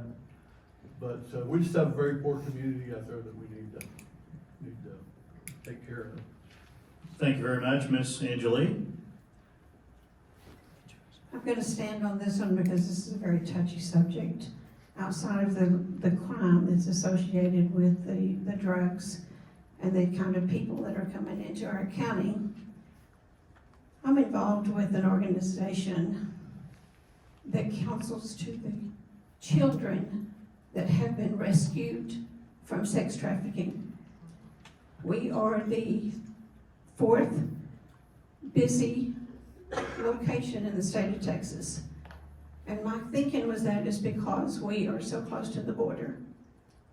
It's because we have so much money here. They can get more for the person that is apprehended here and sold than they can from any other place in the United States. So that's number one on my part. And if you saw the movie The Sound of Silence, you know how prevalent it is. And it is almost going to take over the drug in our world. And this is the first time tonight I've used all my time. So it's the crime, the sex trafficking, and then all the other things. Thank you very much. This question was on three fronts, 3 possibilities of helping. And I think the first one would go back to easing the tax burden on ad valorem tax. We had a 20% increase in the budget, the last budget increase by the county. And it was supported by most of the members of the Commissioners Court. I wouldn't agree with that. There should have been some pause given to that. I believe, in fact, Mr. Gardner said it was a good time it was basically was a raise without the people knowing it. And he did state on Channel 9 that he thought it was a good time to do that. And so I was totally against it. I wasn't available to go say my piece about it, but it was it's 20%. So I would be for getting the money. I mean, the sheriff took $2 million just prior to the budget from another fund to augment theirs, and then got another piece whenever the budget was passed. I think we need to take a deep look at these budgets and not catch anybody by surprise whenever the package is open. Thank you, sir. You can keep the microphone and I'll start with you all the way down. One question for all of you. How do you plan to keep us, the voters, informed as to what you are doing for your constituents?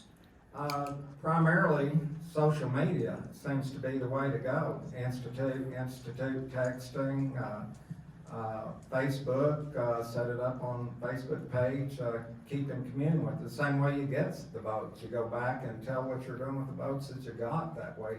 You go to the same well. I mean, obviously, the commissioner can't reach in his pocket to go buy ads or TV time, and sometimes the Odessa American doesn't get it exactly right, but broadcast it in the best way you can. Have community meetings, have forums, community meetings just like this in community centers, and not here in town. West Odessa is huge, and there's so much area out there. That area is half of the county out of 4 precincts. You'd think it was 2 of them, but it's not. It's only 1. And driving it, taking care of problems takes hours and hours and hours. It's like going to a different city. Thank you, sir. Ms. Angeli, same question. How do you plan to keep voters informed as to what you're doing for your constituents? Well, I'll agree with Mr. Robinson. The best form of communication right now is social media. I would also like to have forums, city hall meetings, and I will be very available for the constituents in Precinct 1, which I'm running for. But it's not just limited to that. Anyone that wants to come talk to me, I'll be available to talk. So yes, we don't have much of an Odessa American anymore, and when we do get it, it's always late. So the best communication is social media. And I think one of the biggest things that is the struggle, and I don't care what you do in your life, is communication and education. Because when you see all those texts on Facebook or those posts on Facebook, you don't really know what the message is, because you don't know what that person's really alluding to, or the feelings that go behind that message. So don't put a whole lot of faith in what you're reading in those. Thank you so much. Mr. Gardner, same question. How do you plan to keep voters informed as to what you're doing? Well, we use a town hall format a lot in West Odessa.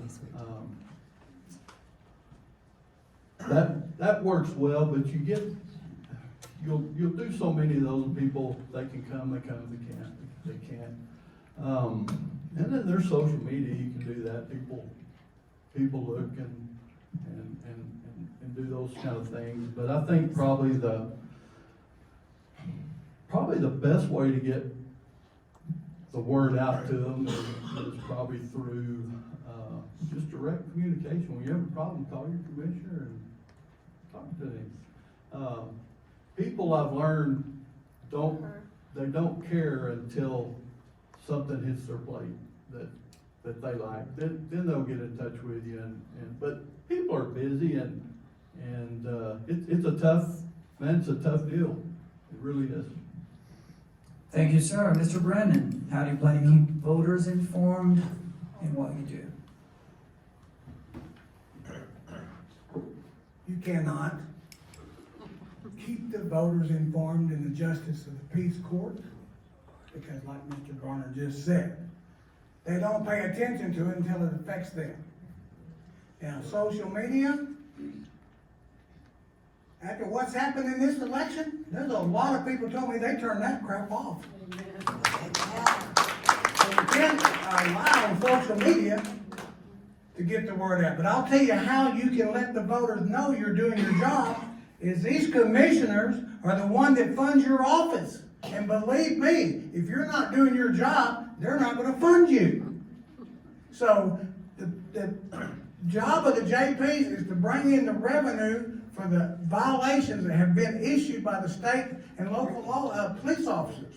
And if you don't do that as a JP, they're not going to fund your office. So that's how you tell the people that you're doing your job, because the commissioners keep on supporting you in that endeavor. Appreciate you, sir. Ms. Russell, same question.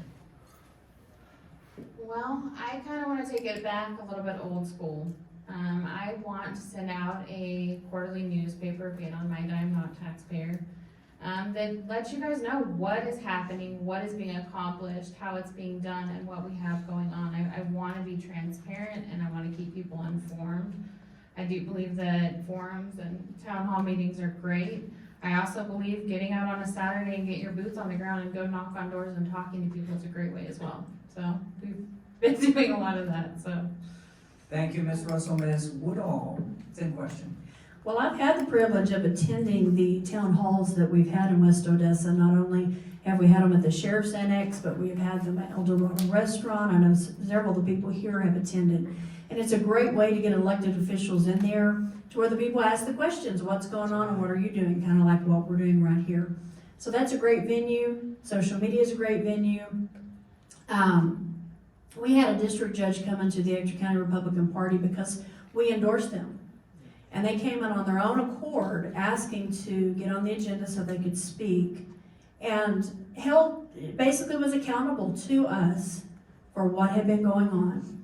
Brought stats, figures, we're accomplishing things, we're moving things forward, so we would have an idea of the job performance. And I thought that was excellent, because very rarely do you see that of elected officials where they come in and they give you an accountability of their job performance.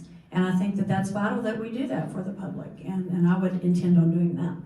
Thank you, ma'am. Mr. Stringer, same question. How do you plan to keep us, the voters, informed as to what you're doing for your constituents? Sure. So all of our courts are videoed, and that video is online, and we need to make better notice that anything you want to know that took place in court that day, you can view. I don't think that everyone knows that. So recently, I was visiting with Jocelyn Ramos. She's one of our secretaries, and she and I are putting together a social media platform that she will tend to weekly and put stuff out. We've also talked about buying a marquee, Mike and I have, and the other commissioners, to put out, so everybody driving down 8th Street, and we'll have the hot topics up there. Inquire here with our emails, our phone numbers, whatever. So we're trying. just,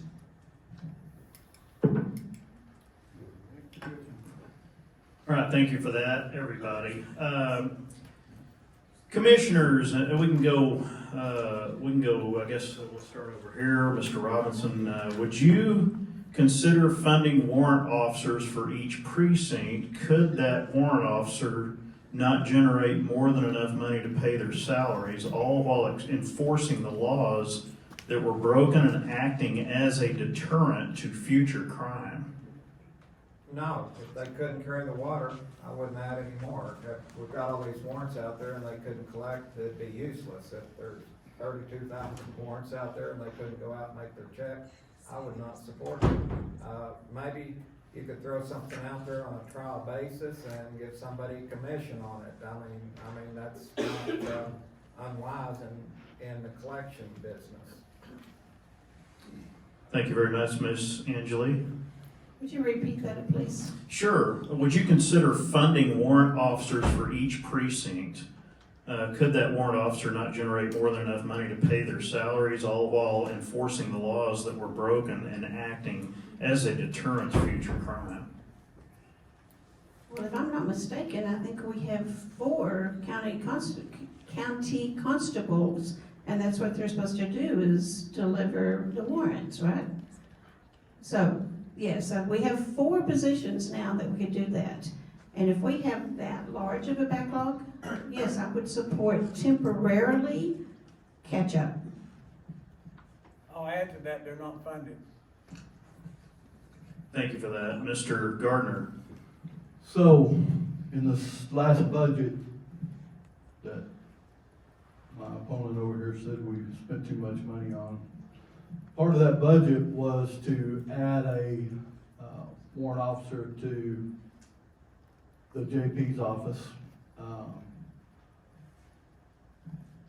to collect and go out and collect warrants. We hired, we don't, to answer your question, no, we don't have 4 justices of the peace. We don't have one in precinct 1. We have one now in 4, and we have one in 2. So, or 3, I'm sorry, in 3. But anyway, one of those officers, or one of those precinct constables is taking the job of the warrant officer in the JP court. We want to see how it works out. If it works out, it brings the money in, we'll do more. But that's why we started small with it. Thank you very much. And Ms. Russell.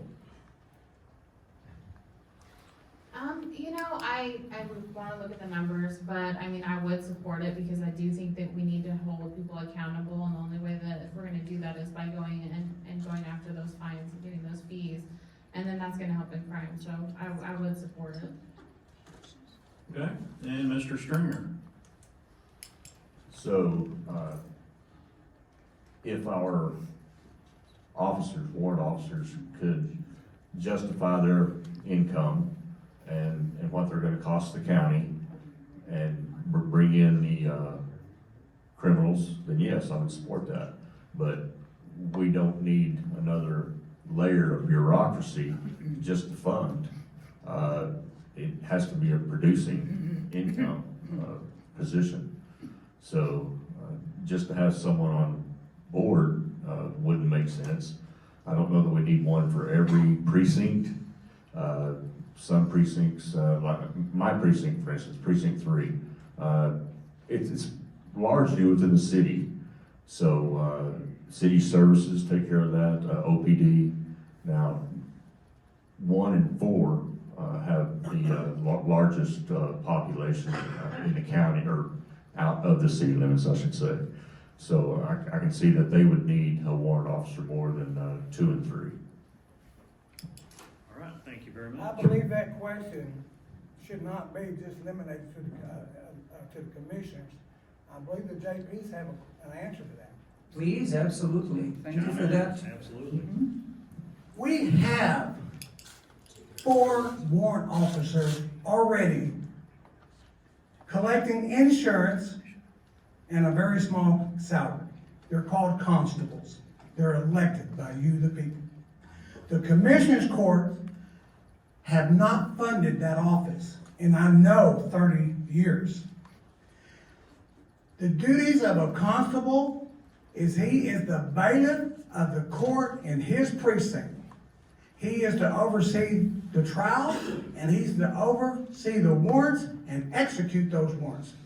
But he has to be funded to do that. So why would these commissioners agree to hire warrant officers and pay their insurance and give them a car when they already have 4 warrant officers elected by the people? Fund them. Let them do the job. Don't bring in outside help. That's just adding more money to the coffers, to the deficit.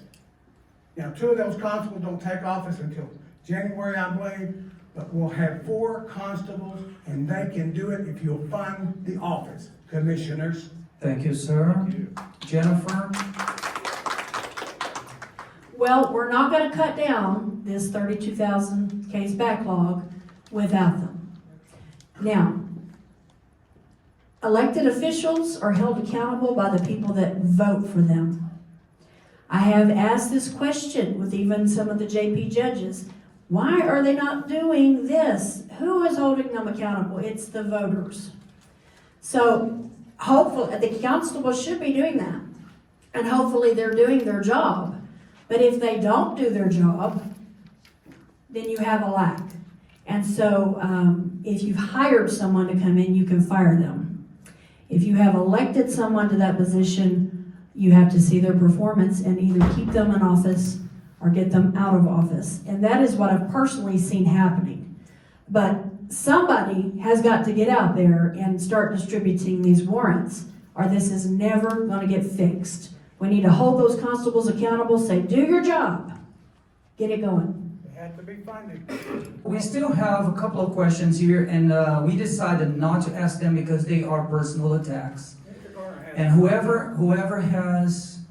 Can I just make one? Yeah, let me just finish this, and I'll give you the microphone, sir. So we decided not to ask these. If you did not see your question being read now, just go directly straight to the person and talk to her, okay? Mr. Gardner, please. So, to answer Constable question, you have to have somebody that'll run for it first. And because they are elected official, you cannot hold them accountable. If he don't want to go serve warrants, he's not going to go serve warrants. Period. You can't make him do that. So, personally, if it were up to me, I would do away with the constable position completely. We wouldn't pay any insurance, period, for it. We wouldn't pay anything, and we would just hire those positions. But right now, the constable deal does not work for Ector County, and so I would get rid of it. If it were up to me, I wouldn't. We'd just hire them. Thank you, sir. Thank you. We're not very far away from a county over here called Midland. Have you heard about it? They don't have hired warrant officers. They pay their constables. Their constable department in Midland, check it out. They work. They have deputy constables. That's how much they work. So to say that you want to do away with a constable, by the way, that's a constitutional job. Okay, so good luck on that one. Thank you, sir. Anybody feels like you need to have 30 seconds more just because he picked the microphone without my authorization? I want to give anybody that 30 seconds. Everybody good? Okay, so what we're going to do is, this is our final considerations. I'm going to start here with Mr. Robinson. 2 minutes, each one of you, for your final words, your final touch with your audience, your voters in our backs. Please feel free to do that. 2 minutes. Just a statement? Whatever you want to say to your voters. Okay. I just, can't get out of the chair, but I'm here for the county. That's it. County, and if the county's in the city folks too. A good part of precinct 1 is in North Odessa, which is growing. University Park, Beaton Boat Houses, Rattler. But then we move around and we have a huge county out here. And it's a huge amount of coverage to take care of that. And I think, looking at the last appraisals on houses, and it showed that they dropped $11,000, but I haven't seen it on anybody's ad valorem tax bill that their valuation dropped. So I thought maybe they were confused in the budget and they said average, and the word they were looking for is median, and they had one huge drop by something large, but it didn't affect thousands and thousands of people. That's one of the things that I would look into. And there was another thing in the budget where I see we're paying an additional $1 million to a tax collector, and I haven't been able to get an answer on what that is yet. It's remained at 2.9 or $3 million for 3 years, then it jumped to $4 million. And questions with the auditor, questions down the county, and I haven't got a clear answer on exactly what that is. And to back up to a question to Mr. Stringer, saying the appraisal district, he works for the appraisal district he works for the appraisal district. It's backwards. Appraisal district actually works for us. We pay the tax collectors through the commissioner's court. And so having extra money, an extra $1 million or $2 million in account, 30–40%, is profitability in a way, but where did it come from? It come from collections from somebody else, and so I need to look into that. Honestly, I don't know what it is. I've got 2 answers for people usually: yes, no, or I don't know, and I stick to those. Appreciate your time schedule, sir. Miss Angeli, your 2 final minutes. Well, I want to thank Mike and Larry both for running a clean campaign, because I'm not an angel, and I'm sure you could dig up some kind of dirt on me or make it up anyway. And I just want to say that the position for the county commissioner has limited ability. We can't do anything without the other 3 commissioners and the county judge, because the county judge is the tiebreaker. But I will give everything, because I don't ever do anything halfway. It's jump in with both feet. I have great ideas.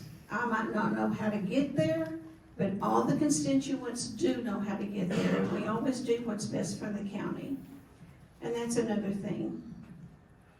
We all want the same goal. And to get that goal, we're gonna have to learn how to work together. Accept people for how they are, where they are, and love them exactly how they are today. Because we're all on a journey. And that journey is directed by the big man upstairs. Thank you for your attendance tonight. I really would appreciate your vote. Early voting starts tomorrow. Primary is March the 5th. Thank you, ma'am. Mr. Gardner, 2 minutes, sir. Thank you. Thank you guys, first of all, for being here tonight. Man, there's so much more we could have said, and, we just touched just a little piece of it. And I would encourage you, if you have questions, man, call us, holler at us. I'm always available. I am a full-time commissioner. I'm there every day. Sometimes I'm there when everybody else is gone, depending on what's going on. But I try to earn my paycheck, and it allows Angela to get out and go do a little. We don't live off of that. We give a lot of what we earn through the commissioner's court through this check.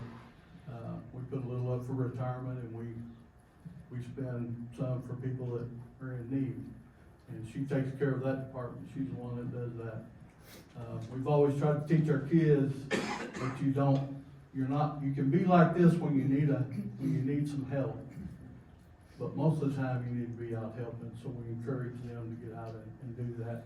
And I tell you that, not to toot our horn, but this is the way I see governing the county. That's what we do. Sometimes people need help picking up their trash, so you know what? We send environmental out, and those guys pick it up, and we work a deal out with them. So nobody goes to jail, and we get things cleaned up. Is it a slow process? It is. We're only limited by dollars. Just like water in West Odessa, we're only limited by money. That's it. There's the will there to go out and put water in. There's the will there to make people's lives better, but it takes money to do that. But I'll watch over your money, and I will do the best I can do with it. And I don't borrow money, by the way. Period. Thank you, sir. Mr. Brennan, 2 minutes, sir. Well, as some of you may already seen, I'm kind of outspoken. I'm not running for this job for the money, but I'm not going to give it back. Mr. Robinson, I'll find something to use it for. Some of you may not recognize me as constable, but you know you've seen me somewhere before. I refereed sports in this county for 30 years. They called us Zebras. Name of my company is Zebra Custom Products. Now, they don't call us Zebras anymore. We can't print on our shirts what they call us now. But somebody has to do the job. When a coach jumped on me and gave me the writing, I told him, I said, Coach, are you going to start this game without me tonight? And just like the JP scored, they've got to have somebody step up and do the job. Now, I'm going to tell you right now, I'm the best man for that job. Now, with that being said, I can also say she's the best woman for that job. So, if I'm in there, I'll do like I did for constable. I'll learn the job, because neither one of us really know everything about it right now. It's a learning process. But I'll give it everything that I got, just like I did as constable. And I thank you for coming out. I thank for my opponent for being so well-mannered during this whole campaign. And I thank the people that put this on tonight to give you an opportunity to see our face and hear our voice. Unlike our opponent, you cannot see. And I think everybody should put their face forward if you're going to ask for their vote. Thank you, sir. Ms. Russell, 2 minutes. Well, I just want to say that I hope that you vote for me, because I will come prepared to the Commissioner's Court. I will show up. I will educate myself on, the issues that are on the agenda. So when I make a vote, it will be an informed vote. It will be an educated vote. I will work hard. I will work with integrity. And I will get things done. So I thank you guys so much for coming out. I know it's been a long night. I know everybody's tired. Thank you for coming and listening to us. Thank you, ma'am. Mrs. Woodall. I thank you as well. Thank you for being here, Steve. Thank you for coming. I wish that Mr. Chavez had been here. But guys, JP1 can do better. We must do better, or we're going to have a big, huge problem to come. We already have a big problem, but it's just going to intensify. I want to come in. I want to work every day, full time. I want to work overtime if I have to. I want to not do weddings if I have to be able to come in and put every amount of time that I can into cutting down these cases, because we must do it. It doesn't just affect the JP courts, it affects the entire community and everything that feeds out from there. It affects everything. It is cause and it is effect. And we must get this problem resolved. So I want to thank you. Believe nothing you hear, believe nothing you read. Get busy doing the vetting for yourself. Talk to the people, ask your questions personally. And I just hope that I've gained your support. I am the best woman for this job. And I appreciate you. Don't forget to vote. We need that vote. And change can only come through your vote. It won't come any other way. So thank you very much. Thank you, ma'am. Mr. Stringer, 2 minutes, sir. Let me start with, I apologize for my early attitude tonight. You cannot imagine the slanderous things that have been done to me over the last few months. And today's was just a cream of the crop. It broke me, and I lost my cool. And I apologize to everyone in this room for that. I am human, and you can only take so much. Lies, fake Facebook pages, this, that, and the other. Enough of that. I've been here all my life. I'm an honest person. Ask anyone that knows me, doesn't know me. I I try to do the right thing even when no one's looking, because my God is always looking. And that's most important to me than anything, you know. I just don't do wrong. So I work this commissioner's court thing hard, takes a lot of my time. Matter of fact, my real estate has suffered from it. But I've fallen in love with the county. You won't meet better people. And I'm a better person for being associated with them. My daughters and wife have told me, Dad, you've changed.